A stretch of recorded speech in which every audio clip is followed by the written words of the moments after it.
We'll start on the. Alright, a quick intro for those who don't know. I'm Brianna Chacon. Just stand up. It's kind of weird. Sit down. So I'm Brianna Chacon. I've lived here 15 years. I'm a local realtor. I've also worked for the school district for 5 years. Mom of 5 kids, so you've probably seen me all over, whether it's a sporting event, up at school, maybe walking in neighborhoods somewhere. Running for mayor, so I'm glad all of you are here. We can kind of get a little community engagement there. As far as what I want to see for Princeton, number one, growth.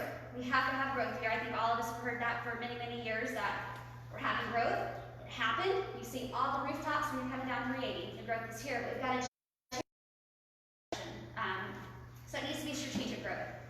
We need unity. There's so much division, whether you're looking at it on a national level, and unfortunately, even within our city, especially within the past few weeks, we do see a division.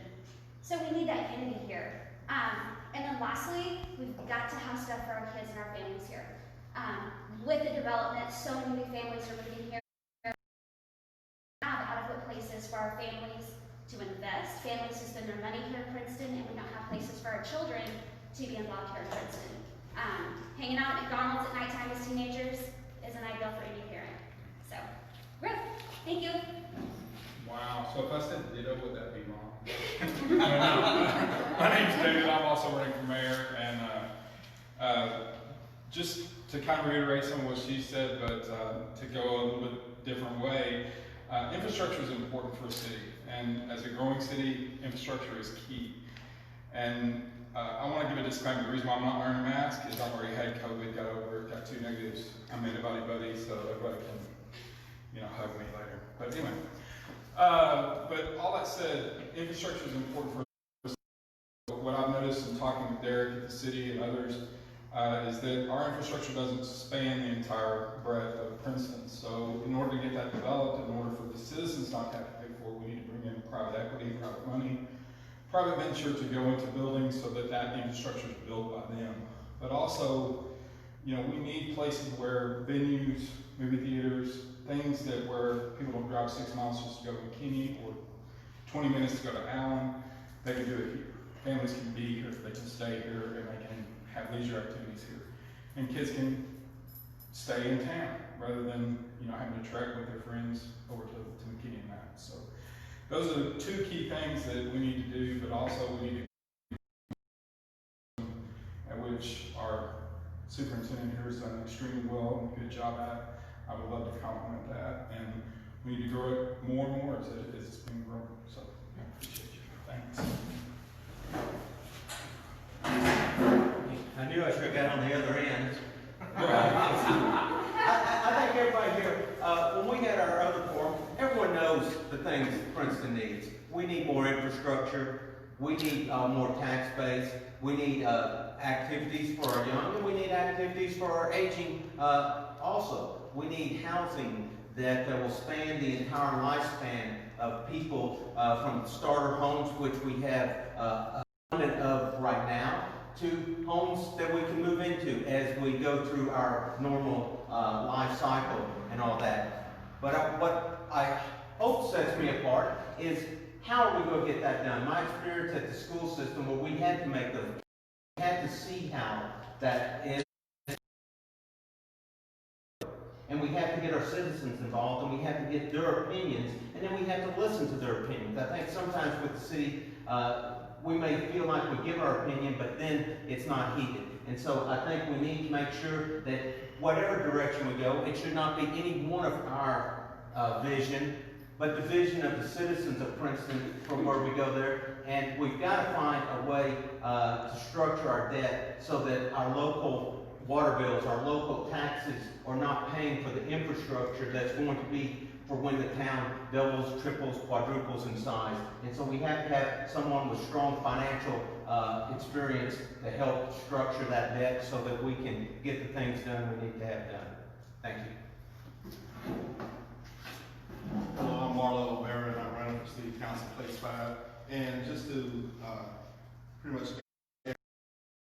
counterparts have said, I would also like to see responsible growth for the city of Princeton. I would like Princeton to grow in a way where our municipal services can expand and grow along with our city.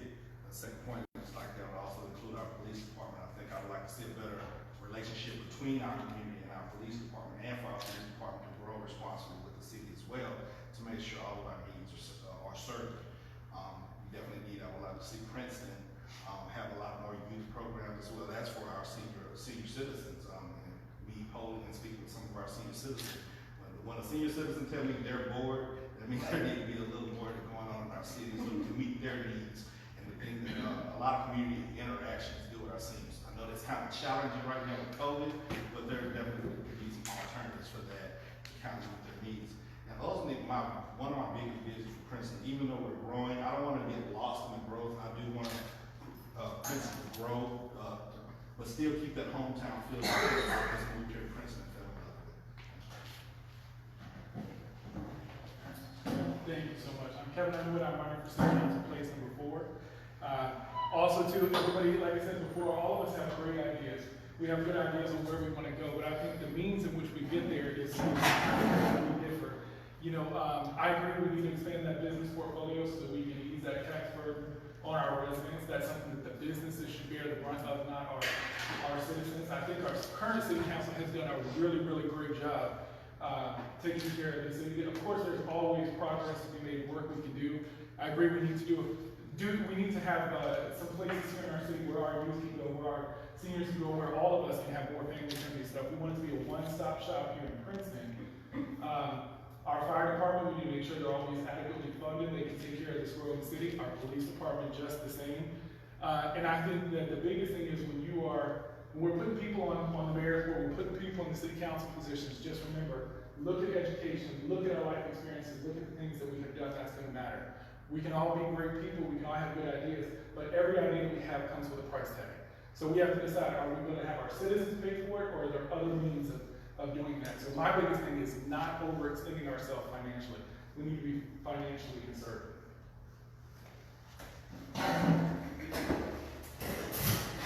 Good afternoon, my name is Steve Defall, and I'm the incumbent for place 5 city council. And could I just say yes? To all you have? I mean, everyone's got great ideas, and I've served on the city council since about 2008. I've served 2 terms as mayor, and I'm currently the mayor pro tem for the city. And lots of things we're talking about that we'd like to see we do. I mean, we've done that. We do plan. We have planning sessions where we try to structure our growth for our community, because we don't structure our growth, even the subdivisions and developers coming in, someone else is, and especially if it's in the ETJ, we can get them to annex in, because if not, we're going to have floods in municipal utility districts, or special utility districts, and we're not in control of that.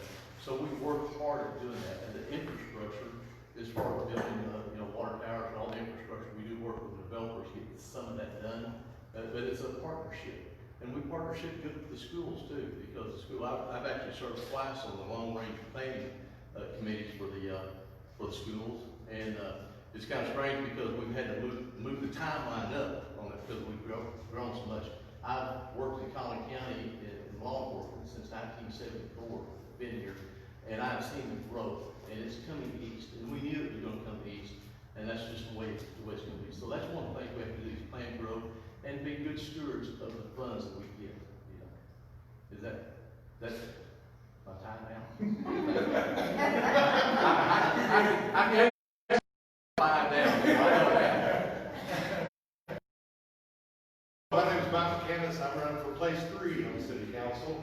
My background is 10 years in fire and 20 years in police. Before that, I was in locksmith. I grew up in a locksmith family. So I know how to work with budgets. I know how to manage people. I manage one of the largest locksmith companies in the DFW area. I retired last September. I do own a business, but it's in a neighboring town. And what I want to see is, I echo many things that have been said, but mainly the growth of business. We need to bring in restaurants, theaters, and so forth.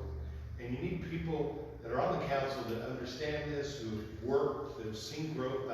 I say Princeton is where McKinney was 20 years ago. It's coming. We got to embrace it. We need to work on how do we bring those types of businesses here to help ease the tax burden on the citizens here. I also want to, I've heard and our elderly, I think we need to have a community center that brings them both together. Some of the biggest lessons I learned was from my grandparents. They taught me a lot, and I think the youth can learn from all of them. Thank you. Well, good afternoon. My name is Lisa Ware. I'm running for the school board. Just listening to everyone's comments, I just have to say I'm so excited for our city and all the ideas that everyone has to bring. I'm a North Texas baby. I grew up in Plano, graduated from Princeton High School. And when I moved out to Princeton, the reason I moved out here is because it reminded me of the small town that Plano was, and I was looking for that. And that's one of the things that's kept me here, because it's that close-knit family kind of feel, and that I know if I have my parents with, another family, I know they're safe and they're good, because, we all treat each other's kids like our own. And that's the reason that I'm running for school board, is that I see things that I want to kind of shift. I think our leadership has done a great job, but I think there's always room for growth. And I think one of the areas is just being strategic about how we grow. And I think the best way to do that is to bring together parents and student leaders, because our kids are really smart. They have a lot of ideas on themselves, and we need to pull them in on the plan and really get together strategically and decide how we're going to move forward with our programming. We need to bring more STEM and technology in, because that's where the world is going, and we want our kids to be future ready. And then the other thing that I think is very important is mental health for our kids. So our kids are all on social media. They're always on. They're always socializing and talking. There's a lot of bullying that goes on in schools and online. And I think that we need to increase programming for not only for counseling, but also for our parents to be equipped to meet the needs of our kids.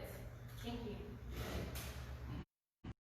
Hi everybody, I'm Cindy Garland and I'm running for school board. I've been a teacher for almost 20 years. I taught in Abilene.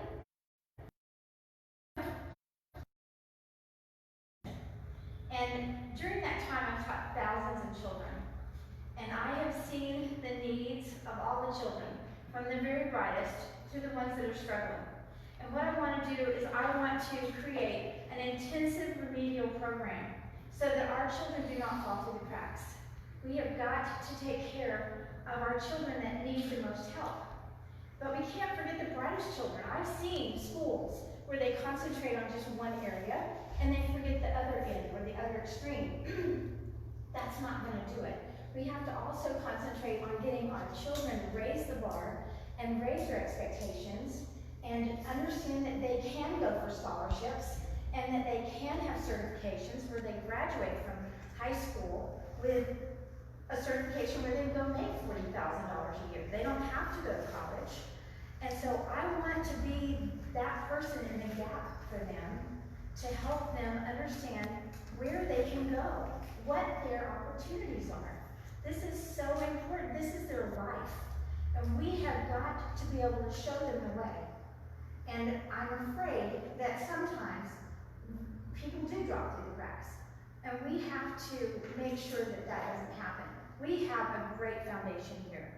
I can tell you personally, I've been in that school. I've been at Princeton High School. I've taught there. We have a great foundation. But we have some things we need to do. I'm sorry. I got on a tangent. Thank you. They're going. Thank you so much. Thank all of you for coming, and thank you so much. So the second question on the table is this. Tax revenues will be off this year due to COVID-19 shutdown. Businesses closed, and many people were and are without jobs. Jobs have decreased. Discretionary income and expenditures have decreased as well. What district programs or city council programs will you suspend or cut back on in anticipation for this tax shortfall? Will you be supporting a bond or a tax increase to make up the deficit that will be on the table? We'll start at the end again. I know. It's not fair. All these guys get to think about it. You're the That's true. That's true. We'll start down here. We'll start down at this end. Is it for a school board question as well? It is for a school board question. Yes, so this is talking about the tax revenue what you're going to do during the time of shortfall in preparation for cutting back, and then what also you're going to do to raise it back up and help do. I believe that with proper education, we're going to have students that are ready to take responsibility for jobs. And with students prepared to fill those jobs, we're going to attract more businesses. And as we attract more businesses, we're going to be able to offer our students great jobs. So it's going to be this wonderful cycle where we're going to build our economy in our city, but we're also going to build our students and their futures. And so I think we need a marriage there. So I would say it's a difficult time separating, and I think, you know, families are going to be impacted by that as well as our children. And from the school board's perspective, I think we have to take a look at, you know, certain activities that we might not even be able to participate in fully at this time. Does it make sense to, you know, maybe suspend some of those extracurricular kind of activities that may, you know, have an impact on the budget? So we might have to look at decreasing that kind of thing. And I'm sure if Mr. Anthony was a little closer to me, I'd be like, tell me something, because I'm sure he's been with experience. He's been through times where he's had to, you know, put a halt on certain activities for the schools and things like that in certain programs. But once things are built back up, I think we have to be intentional. Once COVID's over, we're going to have students that need social and emotional help, and we're going to have a focus there. So I think we may have to put a hold on some other things so that we can focus on what matters and getting our kids back, you know, to high functioning and being successful in the classroom, whatever that takes. Yes, sir. Well, I'm not for raising taxes. I don't think that's the answer. I think the answer is finding things that are the extras that are going on and holding back on some of those extras. I'm not saying cut them. I'm saying let's look at our budget. Let's see what we're spending money on that we don't need to do. We've all had to deal with this through COVID. I know I have a business that has flatlined in the wedding industry. So I've had to make adjustments in my budget. So I don't buy Mrs. Berry's bread that sticks to the roof of your mouth when you eat it. I buy that inexpensive bread. Okay? So we all have to make those adjustments in our budgets. But I don't think we have to totally give up on bread. Okay? But I tell you, I'm not eating plain right now. I'm eating some bologna and cheese sandwiches with it. But I'm okay with that. And these are the kind of adjustments we have to make. We don't have to totally cut everything out. But we also don't have to put the burdens on it. Raising taxes puts more burdens on the people already hurting. So if we raise taxes, how are we helping anybody out? It's only making you crippling people more. So there's got to be ways we can look at our budget and just put some stuff to the side that maybe money was already budgeted for and spend it on the things that are much more needed.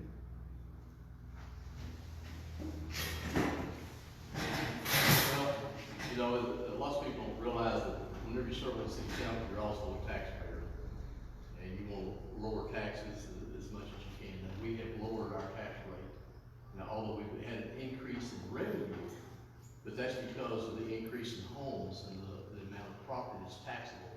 So that's the reason why we have an increase in revenue. It's not an increase in taxes. Our tax rate has actually decreased. And it has decreased ever since I've been on the council. We try to decrease it. It may not be by much. It may be by a penny. On the right. And what can we do? Bring in business in. We certainly on the Community Development Corporation and Economic Development and also the EDC and the city. We go out and we have consultants. We have companies, businesses coming here. But they do traffic studies. Now, you go out on 380s, traffic here, okay? Well, that's not really the traffic they're looking at, you know, is it passing through, what type of businesses? But we've been actually looking at different businesses coming in. We've got a lot coming in. The CDC and the EDC have been working on it as far as corporations and warehouses and things like that. Thank you. That's good. It goes quick. I mean, if you're watching something cook, you know, it takes forever. You know, I would have to really to echo to Mr. McCandless. there's always places we can trim the fat. If we have events and things like that going on, maybe to those and we scale back how much the city is putting in on those types of events. There's always places to trim the fat, but I absolutely would not raise the taxes. One of the benefits of being a growing city, as Councilman Devereaux said, our tax revenue increases. So that's something we can continue to count on. The growth I don't see slowing down. And really, I think, hopefully most of us feel this way, and hopefully it's true. This is a rough patch for us right now as a country. We're going to get through this. We have great leadership, and we're going to push on through. So in the meantime, I think there are events there. We can look through the budget. In the end, you're going to be one city councilman. You're going to have to sit down with the rest of the council and have a consensus on what you can do. I'm sure there's plenty of people up here on this dais that have a lot more better ideas than I do. But I just think that we can really go through, like I say, and trim the fat, even if that means some of our projects that we have right now, municipal building, whatever it may be, the things that are not paid for that we're paying for in payments, that we can hold off on some of those projects. Whatever it takes not to put more undue burden on our citizens is just what we're going to have to do. It might hurt for a little while, but we'll get through it. We're Americans, we always do. Amen. Yeah, I have to echo a lot of what's already been said, but no, I don't think raising taxes or even proposing that is the answer to the question right now. That just will create more burden on our citizens, especially during a rough time, especially when those that may have lost their jobs or, not getting hours that they used to be. I've been through some financial strain before in my life, as we all, I'm sure we have, and what I do is just open up the budget. You have to line item those items on the budget and see where you're spending where you don't need to spend. I can't go to Chili's today and somewhere tomorrow. I gotta cook at home sometime. You just gotta make those sacrifices when the income isn't growing. But at the same time, we have to make sure that the economy here locally is growing as well, so we can feed the economy more, so we don't have to suffer through some of those pains that we have. And that is by inviting new businesses. New businesses is going to promote activity here in Princeton. It's going to help build the economy and most jobs here to our community here in Princeton. So we don't necessarily everybody don't have to travel outside of Princeton. I would love to work here in Princeton if there was the opportunity to do so. And I think just trimming the budget where we need to trim it, programs that we're not necessarily seeing a profit from at this point in time, not necessarily get rid of them, but suspend them until we can get past this crisis that we were in, and then forego them and then re-engage them in the future when we're in a little better situation.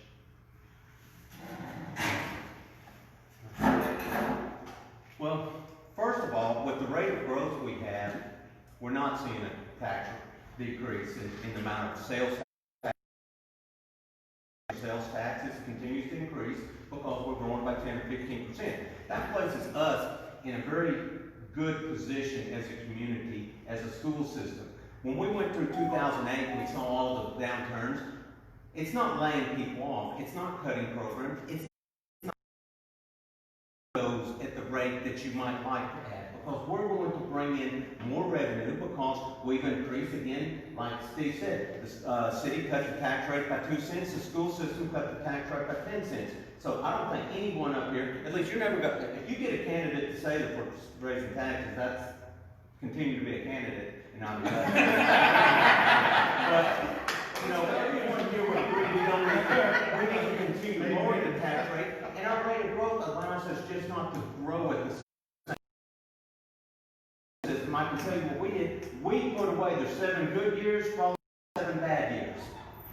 You should have been putting away so that you have a decent fund balance, so that you don't see your city services doing it like this. You can hold a steady line of offering city services. There are times when we have to dip into the reserves to continue that, and there's times when we put away. In the good years, you need to be putting away. Thank you. Wow. Very good answers, very good question. Again, it comes back to the fact that no, I don't want to raise taxes. Nobody wants to see their taxes raised. But you have to look at the budget. Again, you have to line item everything out, and you have to not maybe shrink it, but just keep it at status quo from the previous years, and not grow it up and try to outgrow our britches, as my dad always used to say. So other things that we can do is that strategic growth, but we need to look at a displaced workforce, because that displaced workforce is working from home. So we need to provide the venues of home that they can actually work from home, and that be attractive for them, and that grows housing and grows our base. So from a long-term standpoint, it is strategic growth. For the next year, it's going to be tough. It's going to be a very tough year to grow out of this. But we're all capable. We've all had to look at our own budgets and go, hey, I'm not eating steak this week. I'm eating, SOS, as my dad used to fit. So we just we gotta cut what we gotta cut, and we gotta do what we gotta do to make it work for the city of Princeton. Two, we gotta bring in that private money to grow the city on the future. So again, just to echo what everybody else said, and these are all fantastic ideas. So if all these guys end up being our leaders, we're in great hands because we've got some great ideas that we can implement in our town. Raising taxes, absolutely not. I don't ever think that should ever be, especially since as Princeton right now, we're the second highest tax city in all of Collin County. So doing that hurts us. We would never want to. I think really what needs to be addressed is, of course, planning out long term, absolutely. I mean, that's what we do at home. That's when you go home and you budget and you figure out, what are we doing past this month? Hopefully we're not living month to month. So definitely long term, but we're not in the good years right now at all. People are being laid off continuously. They're being furloughed. They are going paycheck to paycheck. Money from the CARES Act is running out. What do we do right now? Right now, I think this is a huge opportunity for our city to look at what's the number one complaint we hear financially about our city. Why are we not offering our families even flexibility to pay those? Why is there no payment plans? Why is there no option to that? Why is it you get your bill the 1st, if you don't pay it by the 10th, you get a late fee, and if it's by the 20th, you're cut off? That's crazy. When somebody is all of a sudden furloughed from their job and you've got a family struggling, why are we going to cut their bill off after 20 days? So helping our families right here and now is what our city needs to do. Am I good? Okay, thank you. Okay, second question. By the way, thank you for all being willing to be on the hot seat. I've been where you are. It's not easy, but it is good afterwards, right? I just got 10 pounds. Doug, call me, man. Sweat. Sheriff Wade and Doug Ellison, can I sit up here somewhere? Sure. Where are you going? Grab a seat. We'll give the next question to you. Amen.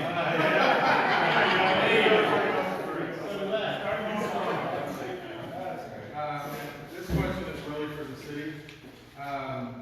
So on September 10th, the CDC released its new research on COVID-19 survivability. The research showed that from 0 to 19 years old, the survivability rate is 99.997%.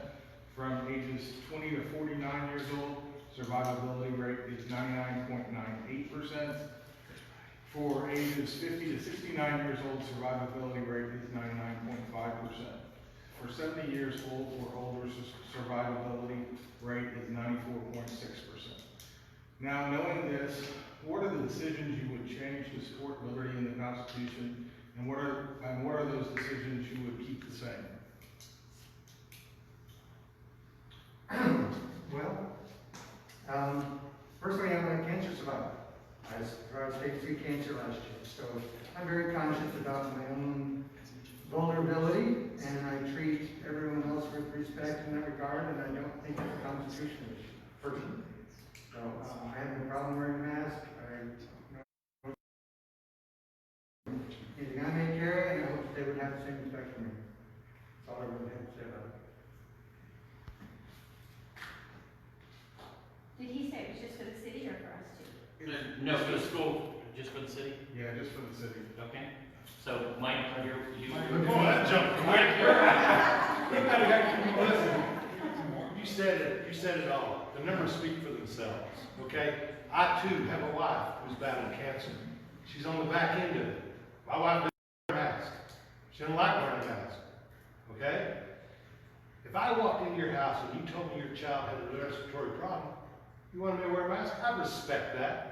But in the general public of everyday life, we take risks every day we get up and walk outside, okay? I worked in an ER for 10 years as a paramedic tech. Never took a flu shot. Never was sick in 10 years. We take risks. There are some people more susceptible than others. They're at a high risk and maybe they should not be around other people. But any one of us could get hepatitis, tuberculosis, the flu, pneumonia from other people. Are we going to all just run scared and hide in our houses? We got to live.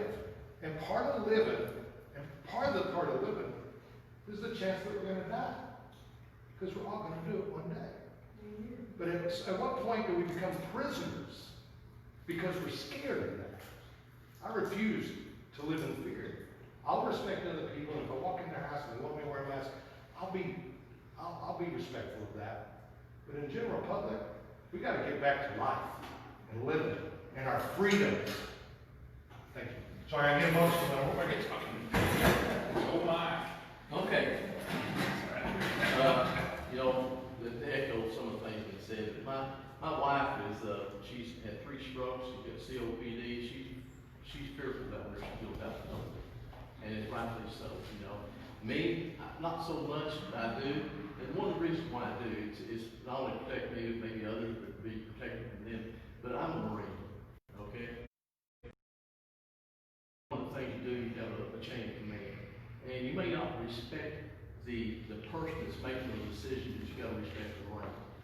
And if the CDC or the commander-in-chief says this is the order, this is what needs to be done, I'm going to respect that and do that because that's the way I look to it, is following those guidelines, those orders. May not like it, but you know, I feel it may be short term.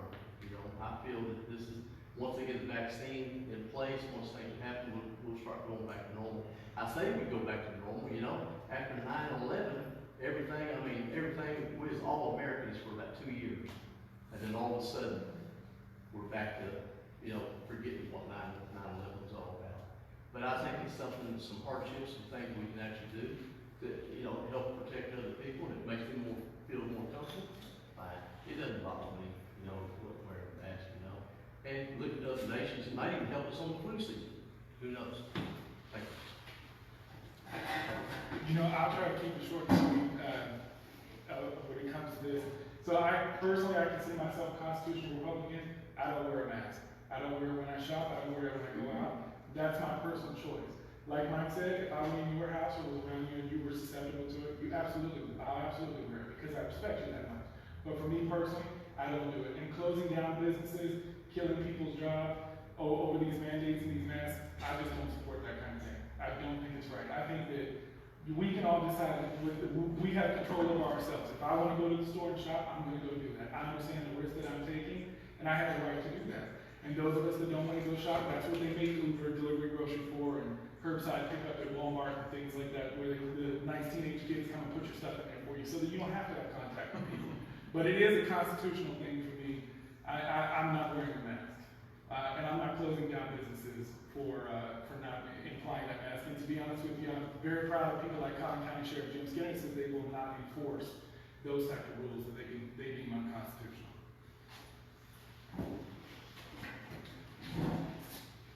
Well, my right to wear a mask, I'm going to wear a mask for the most part, but I also believe in risk assessment. You know, I believe people should act responsibly when they engage in social settings just like this. I put my mask on for respect for others and respect for people in Mr. Devil's situation that has a rifle may be more sensitive to these issues. But I don't agree with the risks that are taken. I don't believe that our economy should shut down because we do have to keep going. We do have to live past this, and just to see the businesses and the industry that have fallen and are closed down now because of what has happened with this is kind of disheartening. I mean, Lucas, I've eaten Lucas for years. Lucas is gone. When Lucas is gone, that's a bad situation here in America. So, like I said, whatever we need to do in terms of taking these risks, put your mask on, be responsible, you know, and with doing that, we can still live these day-to-day lives that we're doing. And, you know, we're seeing a spike in the schools, a spike in different things like that. Just follow the mandates of Dr. Fauci and the other professionals. Until the vaccination comes, and it will come eventually. I'm pretty sure I'll probably be the first one to get it, even in the village here, so, if I'm still alive after the vaccination, please take it.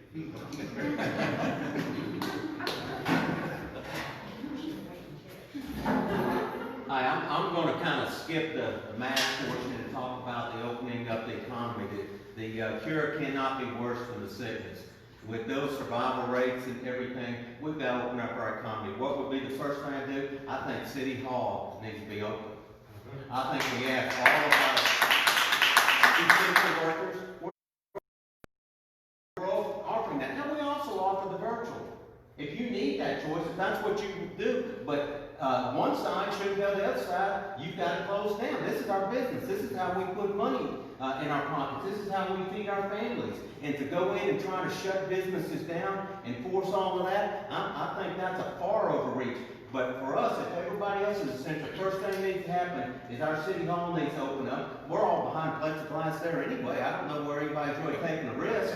But, it's like at school. Some teachers can't do that. That's fine. You don't feel comfortable, you can't do that, but don't expect to get paid for a job you're not willing to do. And so that was our stance, and I think that's what the stance is there. Everybody needs to do what they need to do to feel personally safe, but I don't think we should force people to lose their businesses and shut things down because someone else doesn't feel comfortable. If you don't feel comfortable, don't go there. Thank you. And I would say that we do need to open up business, absolutely 100%, and that's all business, and that's whether you're in government or you're a private owner. But knowing what I do know about COVID, I wouldn't wish it on anybody. My dad and I both got it.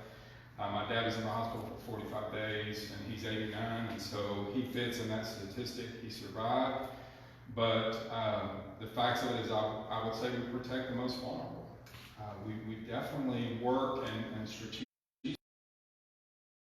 the nursing homes here and protect the most vulnerable, protect the people that are at home. Go make visits, in-home visits with nursing staff that can be in PPE to help those that are the most vulnerable, and be a community again, and serve that vulnerable community. So if we need to be the guys that deliver the groceries, then that's part of the job that we need to do. That's what I've been doing to help some of my friends, because I know they're vulnerable. And just take care of community. But if we look at it from a global standpoint, we didn't know. We had no idea. We had no clue of a novel virus. But we do now have more information. We also need to work with outside agencies, the hospital district, resources, to help them to do whatever we can as a city to help outside resources, to get the therapeutics that we need for those hospitals, because that was what was important in healing my dad. COVID hit everybody hard. Everybody. You can't meet one person that COVID has not affected, whether it was your job, your health, and we're still there. We're still being affected by it. Financially, the way COVID was handled and all of our businesses being shut down, initially when we didn't know anything, of course, we had some grace there. Now it's irresponsible to keep our businesses closed. It's irresponsible to keep our city council closed. It makes no sense that our kids can go to school in the daytime. I can pick them up, go pick up a football game that night, but I can't go inside and pay my water bill. So to echo what you said, and I completely agree, there's plexiglass there, there's all kinds of PPE that you can wear. We have to open our city back up. We have to get our businesses back and running. We have to get people back to work. For masks, I'm gonna be the first one to tell you, I hate this mask. I can't even wear my glasses because it's gonna get fogged up, so really I can't see any of you right now. I hate them. But if our survivability rate is 99.999, whatever it is, if there's a 0.00001 chance that somebody is going to die from it, I don't mind taking this mask and wearing it, because this mask doesn't protect me. CDC has come back and said, the protection is not here to protect me, it's protecting you. So if I have something, I don't want to give that to you. So while I hate it, I don't at all mind following state mandates that say I need to wear it, or state encouragement guidelines that I need to wear it, because it's not for me, it's for you.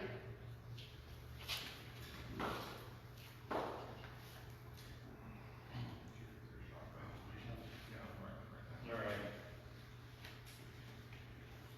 Next question, and we're gonna start on this end here and go back down.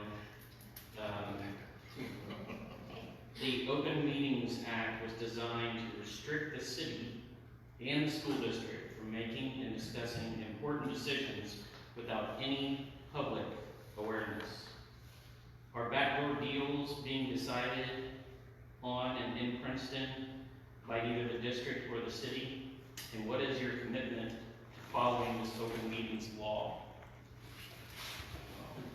Ooh, all right. Read that question. All right. Just so you know, if you do need me to, as it goes down, if you do need the question read again, we're happy to read it. So, if it's a law, I'm assuming we would all have to follow the law, correct? So if that's what it is and we have this law, of course we would follow the law.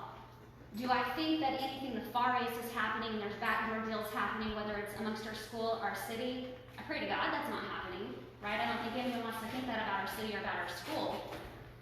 Is there a mentality that it's happening? So not to say it's a reality, but is there a consensus or a feeling amongst people that that could potentially be happening? Absolutely. I mean, we think that amongst our government, right? Nobody trusts a politician. That's why we all say we're not politicians. If you listen to the forum, everybody opened it up by saying, I'm not a politician. Because historically, people don't trust that. So if there are closed-door meetings that the public cannot be there, I think instantly the public feeling is, well, why? What are you keeping from us? What do you not want us to know? If you're making a deal, who are the partners you're making the deal with? I do think that that's a common theme that we hear echoed amongst Princeton. If you don't know a certain group of people, you are not privy to that information. So I do think that we do need to operate more on transparency. So while respecting the laws, of course, and there are things that we cannot divulge to our public, I think operating on transparency and integrity will greatly break down those walls and those barriers of our citizens feeling like things are hidden from them.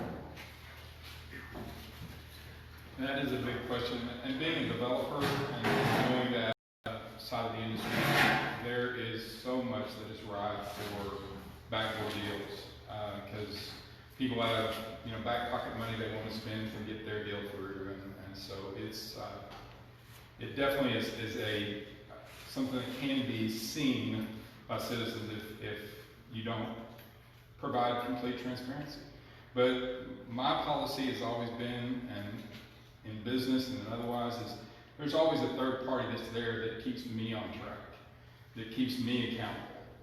And that's in my business because I don't want to be seen as being, any nepotism or any, backdoor deal. I don't want to see any of that. I don't want anybody saying, hey, I'm going to give you this if you'll give you that, because it just doesn't work. It ends up biting in the rear. But we need to follow the law, but we also need to have 100% transparency in our government. Record those meeting minutes, but when it needs to be private and it needs to be, held back from the citizenry because of certain things, maybe with police or fire or other things, held back for a time, it needs to be held back, but at a point it needs to be released. It needs to be open to the public. So, yeah, no backdoor deals. Well, having been in the school system, we're well versed on Texas Open Meetings Act, and there are several exceptions of which you can, if you're dealing with land purchase, because you don't want, as a government entity, for everyone to know you're about to buy a piece of property because someone's going to buy it out for money and then raise the price and cost the taxpayers money. Personnel, there are things. And I can tell you, you can tell by watching the meeting if this has been discussed before. If that meeting's over in 15 to 20 minutes and there's some fairly complicated issues on there, somebody's discussed that before.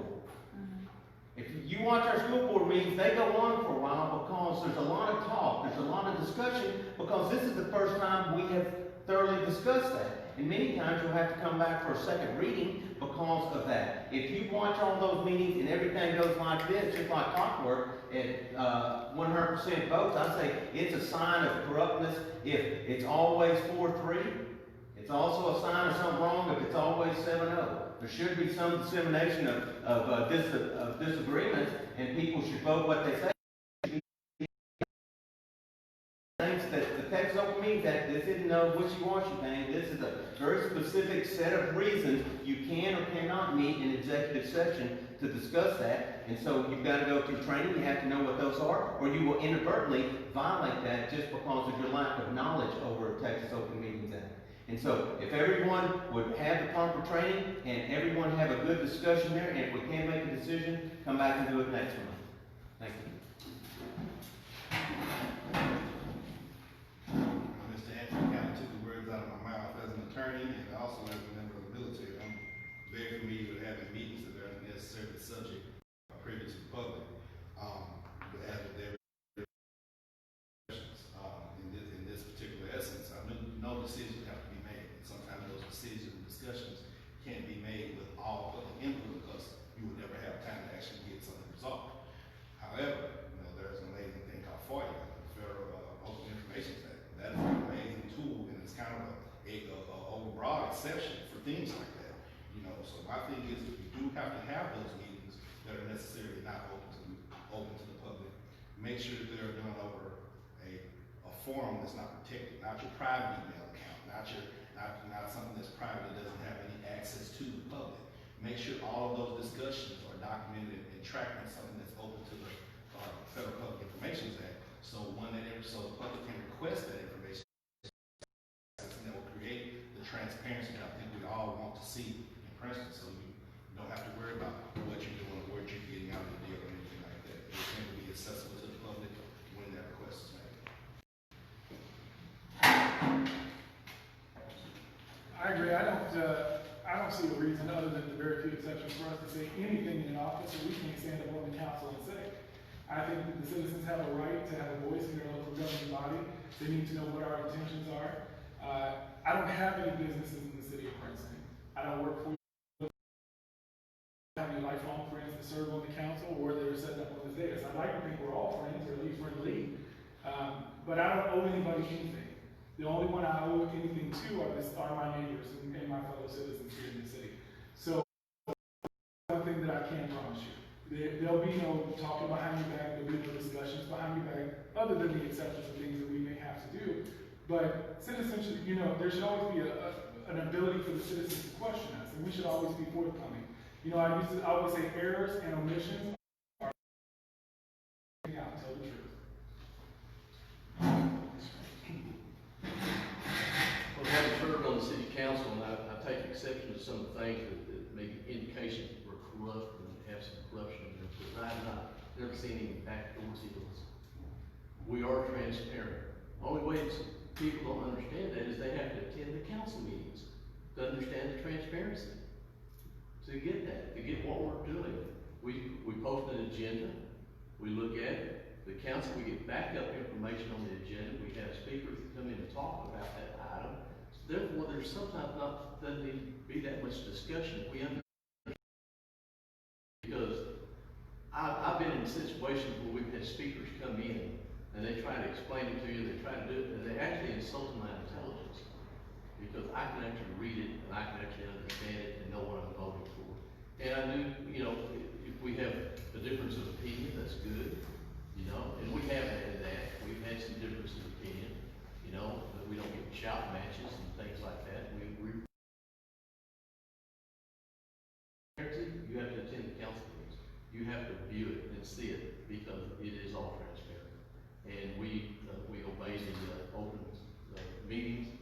As far as I know, we do. I've never met with anyone, any three council members, and meet down and discuss it, thinking that is a violation of the law. Even text messages, if you're texting someone, or even for meetings, hey, you gonna be in a meeting, we always say do not reply all. Just one person. Thank you. I love this question. It should be open. The door should be open. An open door meeting. Public meeting. We first need to start opening the city back up, so people can physically come in and listen to it. I don't know about y'all, but I got internet where I live across from the high school. I'd be better off tying a message to a carrier pigeon. Because my internet keeps cutting out, so I can't see what the city council is. So I don't know what's going on. I don't know what's going on right now. So when you get back to where it was, hear what's going on, so we can have a voice in person. A lot of things can be left out when you just listen to it on earbuds. We gotta be able to face the ones that we wrote in and be able to have your 3 minutes live. Not over the internet, where you're gonna catch every third word I say, which is what my wife does. Anyway, sorry. Sorry. Anyway, that didn't need to be said. Please forgive me, I retract that. You're Don't be hearing that on the internet, all right? Either way, she loves me, she'll put it. Anyway, so that's all I got to say. I better say, can I shut up? Well, I certainly will follow any rules and laws in place. I think for me, the whole reason that I, going through this process is because I want to be an advocate for our students and our parents. And I think we have to be intentional about hearing and listening to what's important to our parents and what the needs are, what's missing, what they don't know. And I think when there's a two-way conversation, there's some trust and there's some transparency there that when I go into any room, I represent our students and I will represent our parents and the things that are important to them. So hopefully there's no issues with trust or thinking that there's corruption going on, because if I'm representing you and your concerns, that's the most important. And I think that's one thing that I would like to see, an avenue, a way for parents to reach out, anonymously and say, hey, this is going on. And I haven't seen a way to do it anonymously, so I think that would kind of be some intentional behavior process that can be put in place in order to really get the beat of what's going on and what the needs are, what the concerns are. Well, I have a very strong sense of integrity and ethics in every aspect of my life. And therefore, if something's broken, I try to fix it. Or if something's wrong, I try to expose it. Give you an example. We had an issue at the voting poll, and I got on the horn and called some people, and the county judge and the county commissioner came out, and they fixed it. I'm not going to sit by and watch things be wrong. That's not who I am. I'm a person that believes that light exposes and darkness hides. And we need to have light. We need to expose, we need to be transparent, and we need to... Thank you. By the way, I'm Doug Ellison. I'm sorry I showed up late and then answered the first question on the record. If you look at this, as far as this question goes, I'm a candidate for the school board. We moved here primarily because we really like the school. The school district had really good ratings. And I ran for school board not because I wanted to address any issues that may be, subtext behind why the question's being asked, but because I think it's a great school district and I want my granddaughter to grow up in this great school district and keep it good. And it's our responsibility because our daughter passed away accidentally 5 years ago. So I want to make sure that the city that we've committed to in the school district that she's going to grow up in is the best school district it can be, and it's free of bullying and a lot of other issues. As far as the issue about open meetings is concerned, my career is in the corporate world, in cybersecurity. So I'm very well aware of how to have meetings that are private, they're private for very good reasons, and then other meetings that can be open to a lot of for other purposes. For these purposes, the school board and city council, of course, applicable laws. But I'm also aware that in a small town like this, that there are lots of people that work for the city and the school district that are related to each other, and you can't avoid having conversations with friends and family that may be related to the job that you have. So you just need to be conscious about those and make sure that those are documented and brought up at meetings and say, hey, we had this sidebar conversation, and that's part of what's going on here. There's nothing to hide, it's just being fully transparent. Okay, just to make this clear, that was not specifically about Princeton. It's all communities in Collin County. I can name 5 for you that I haven't met. So I just want to make sure that everybody's on the same page and systems are in place to protect against those things from happening. We're very glad to hear your answers. So the next question would be for the school district alone. With the P20 councils or groups of colleges and school districts on student life success. The colleges realize that their degrees mean very little without certifications, and the colleges actively recruit students that are building the certification portfolio in high school. How will you, as a leader in this growing school district, develop programs that help students find meaningful careers? Start with you, sir. Again, I'm in the IT field, so, and I haven't had found that I have been served well in my job search whenever I needed to search for a job by both having a degree and having a certification. So they both serve purposes. So I want to help students that seek to have as many certifications as they want. A good friend of mine that I work with has 17 certifications related to our cybersecurity course. So there's a lot out there that students can focus on. Different lots of food service handling. There's lots of certifications that will help employment, and I'm all about helping students find ways to be have a full employment when they graduate high school. This is one of my hot points, being a teacher of seniors in high school and asking them what they want to do when they grow up, and them telling me they want to work at McDonald's. I have to tell you, it broke my heart. Because I see so much more for them. The world is theirs, but we have to be able to provide the programs so that they can fit their gifts, their talents with the programs so that it's a fit, and then they can go out and live a good life. Mary Kay, I was a Mary Kay director for 20 years. Mary Kay told me that you could never work a day in your life as long as you were doing something you loved. And so and I've been a coach, I coach everything that girls play. What we have to do is we have to coach our students and find what they're interested in, what they love, what they have a passion for.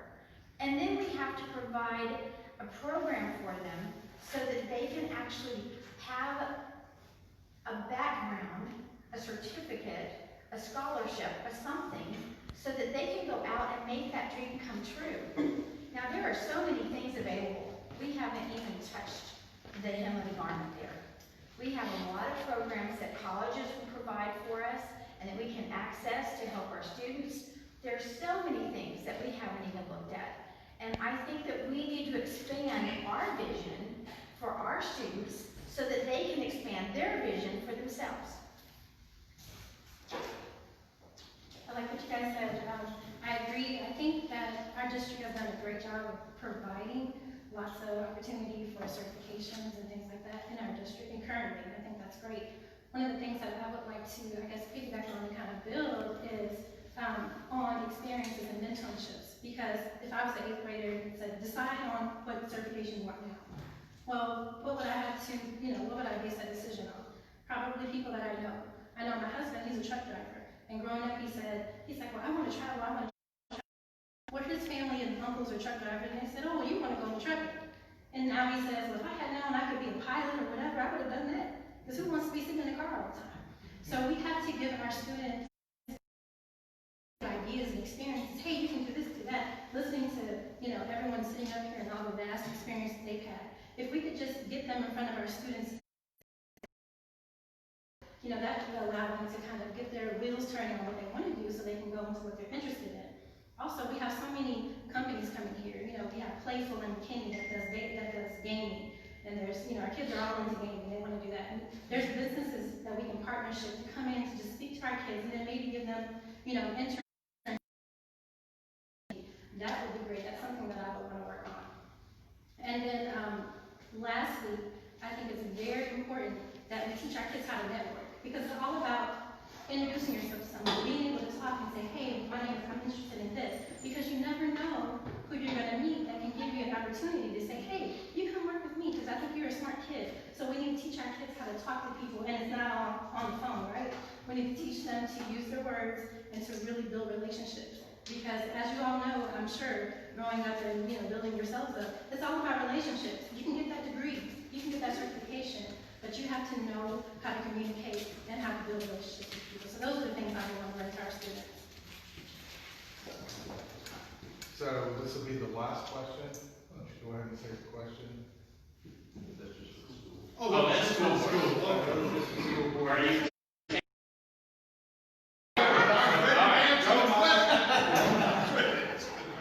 You look serious about it. I was ready. I was gonna get up on the table.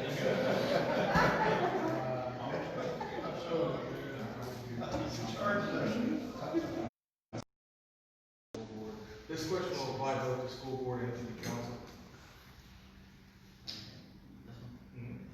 Okay. All right. Many growing cities in Collin County use eminent domain to gain property for streets and other public works. Our Constitution and Declaration are founded on property rights as being the cornerstone points on the use of eminent domain, and what are the limitations that you would attribute to using it? We'll start on this side and come across. I always get the big questions first. I love it. As a realtor, I know firsthand about eminent domain and your property rights. I mean, that's the American dream, is to own property, right? And that's my job. I help people make that dream come true. So I value that greatly, that people have property ownership. As a whole, right now, Princeton, we are at a pinnacle point, and I think I can speak to most people here. We know our to get to that more, we have to become a home rule city. And in that home rule city, that absolutely does include annexation of more parts of our land. Princeton city limits is this little. There's only so much we can develop in there. We've got bigger rooftops we want to build. We want 70 yard or 70-foot lot lines. We can't have those here. We have to have them here. But this is county land. We're not even getting money. We have developers going in there, dumping so much money into that land to develop, but we're not even getting taxes on. To bridge that, we have to have contiguous property lines that everything touches. Strategic planning has to go into that. Do I want to say everyone living in county, so sorry for you, we're going to start bringing you in and tax you? No, I don't. Long term, how do we incorporate land through annexation? And most of the annexation is protected under current legislature that just got passed within the past year. We have to have that land here to develop in ways that we want to. We have to have the growth. Unfortunately, it is going to our county land. And as a developer, I am not a happy person when it comes to eminent domain, because it can ruin an opportunity. It can change an opportunity dramatically. I do think there's some individuals that are upset that the state's going to here in Princeton because we're moving 380 around. So I know how harshly that can treat a landowner, and you don't always get the fair price for that piece of property. So I'm not a fan of it, but I know that we do need to grow, and we need to grow.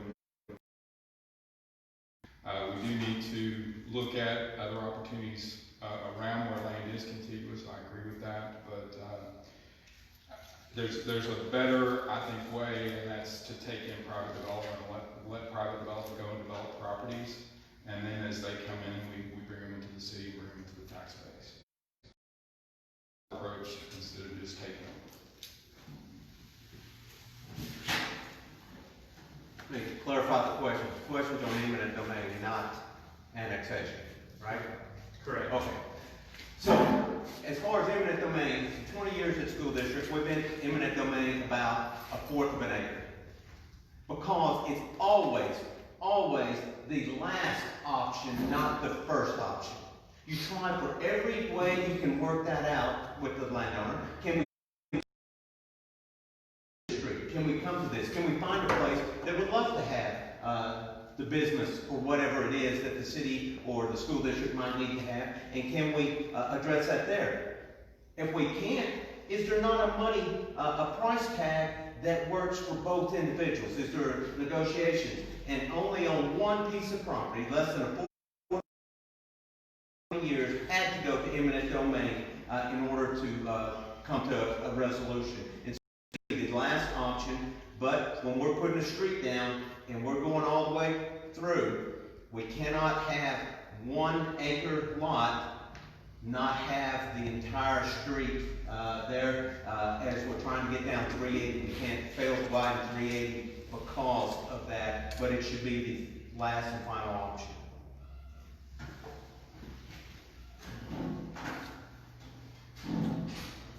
Eminent domain has been used as a tool by the government since the creation. It's always been used to develop and to expand a vision, as I so speak. But I also do think eminent domain should be used as a last resort. I think eminent domain has always been used as a tool when the value, when you don't want to pay the value of the property, it should be paid. I do agree with eminent domain in the sense that you're going to offer a true value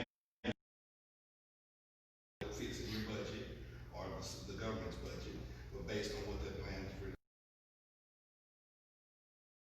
understands. Some private property can get in the way of that progression.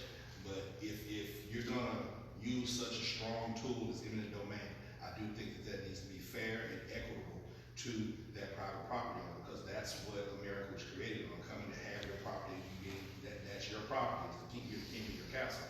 You don't want anyone just coming to take that. So make it worth their while. Don't lowball if that has to be the sense. Especially as pointed out, Princeton is growing. We do need to expand some of our infrastructure. I understand that it's needed, but if you're going to take such an aggressive approach, please make it worthwhile.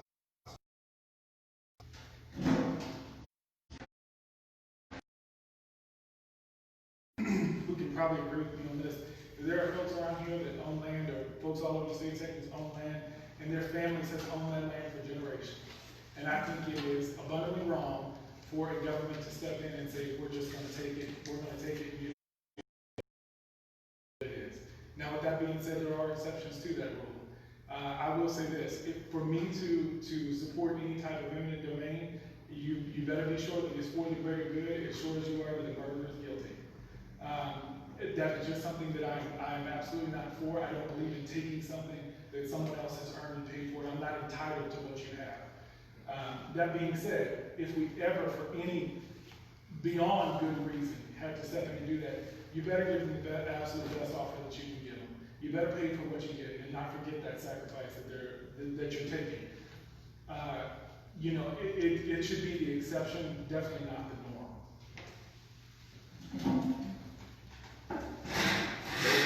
Had some great answers there, and I really like some of the things that Mr. Anthony said about that. I think only one time since I've been on the city council that we've actually tried to use, or was going to use in the domain, and I want to think it was resolved before we actually got to that point, but it is the very last resort that we do. Now, we talk about roads, and you talk about they're talking about tech stop going out and around, making a loop, and of course, those things are already in the planning stage. Then you've got to decide what property thing, and people get upset. I mean, I'll be dead and gone before they even start construction, on the end of that property, more than likely. But as developers grow, and if we have planned development, we don't have to worry about those eminent domain things, because that property's already been purchased, it's already been developed, and those infrastructure and the roads and things are already planned out. So that's gonna keep those eminent domain issues down.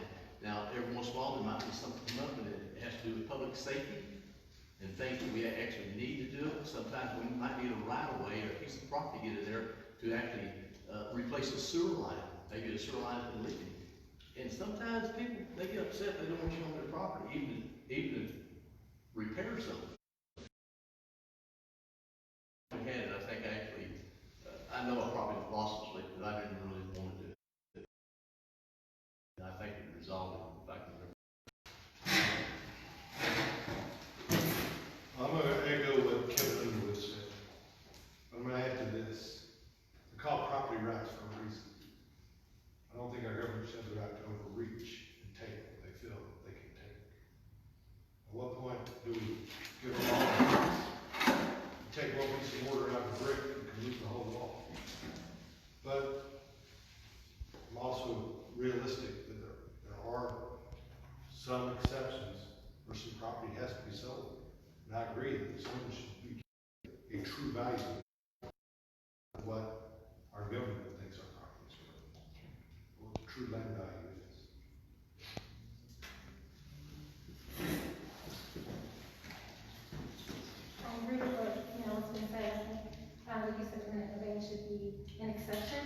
for sure.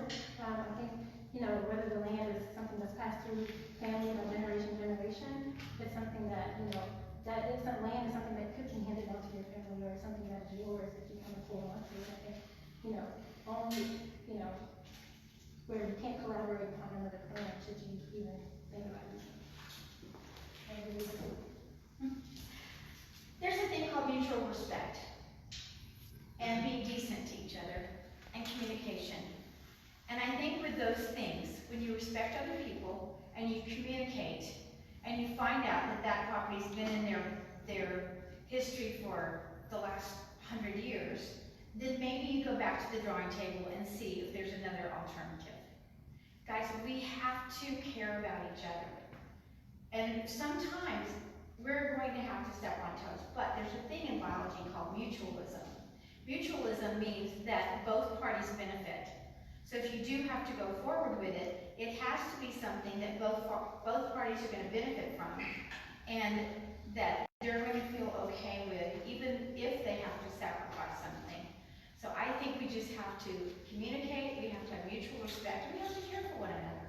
We have to be that person that can empathize and make sure that we don't hurt someone. Oh, I just want to say one more thing since my time is up. Last night I was at the nail place.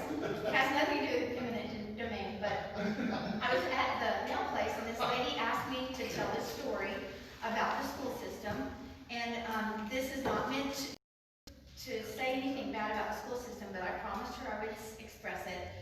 She said her daughter graduated 5 years ago, 3rd in the class, and that she got a full ride scholarship to Texas Tech. She was so ecstatic. So she went to Texas Tech, and the first semester, because she was not prepared for college at that level. So she asked me to tell you that we do need to expect more from our seniors, expect more from our students, so that when they go to college, they are absolutely, positively ready. That was good timing, wasn't it? Thank you. Those are all great answers. I don't really have anything to add to that question about eminent domain. So I'll just add from what I said earlier, the degree that I have is a degree in education. I was a teacher. I taught, my student teaching was at an affluent, wealthy, white high school. The kids were working. And my student teaching was also at an inner city, people of color school where kids were worried about pregnancy and drug addiction. So I have a lot of experience in the classroom myself and 8 years of teaching. So vote for me for school board. Well, I want to thank you all for coming out.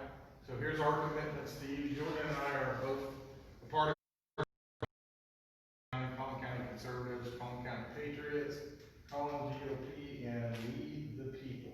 So we will take everything that you said today, we will communicate back to you, and then we will post it up on those websites, okay? And if you want us to post it to the website. Here in Princeton, we are happy to do that as well. And we'll even put logos. It's not an endorsement, but it's a position of here you showed up, you did this, and these are your positions on those things. So if you'll make sure you leave those with me, we're very happy to do that for you, and thank you so much. We're glad to know that when we have new positions